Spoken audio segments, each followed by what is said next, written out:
Power హ్యాండ్లూమ్తో వచ్చినటువంటి dying అంటే colours అలా కాలుష్యం వెదజల్లుతున్న సందర్భంలో వాటర్ చాలా పొల్యూషన్ అవుతుంటారు కదా, దీని మీద మరి ఎలాంటి ప్రణాళిక చేసుకుని ఓట్లు కూడా వాళ్ళే మెజారిటీ ఉన్న సందర్భంలో మరి మైనస్ కాకుండా ఎలా చూస్తారు?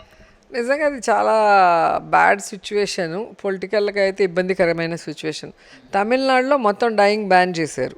అవన్నీ తీసుకొచ్చి ఆ కాలంలోనే ఇక్కడ పెట్టారు. 30 ఇయర్స్ 35 ఇయర్స్గా ఉన్న ప్రాబ్లం మన వల్ల వచ్చింది కాదు.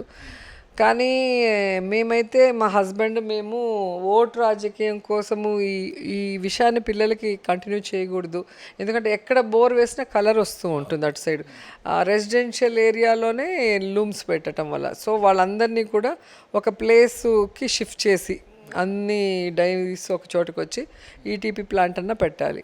లేదా ఇప్పుడు ఈటీపీ ప్లాంట్ రాజశేఖర రెడ్డి గారు 18 crores శాంక్షన్ చేసి అప్పుడు రెడీ చేశారు.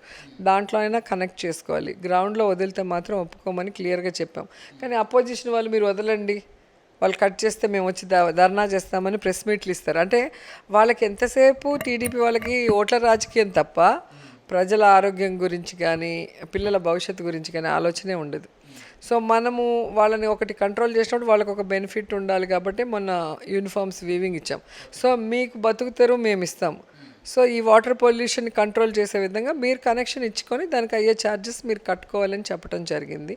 అండ్ రెండవది ఈ పొల్యూషన్ ఎక్కడైతే ఉందో ఆ చెరువుల్ని క్లీన్ చేయిస్తున్నాము. సో అవి క్లీన్ అయ్యాయనుకో నెక్స్ట్ వాటర్ స్టోరేజ్ చేసుకునే దానికి అవకాశం ఉంటుంది అని చెప్పేసి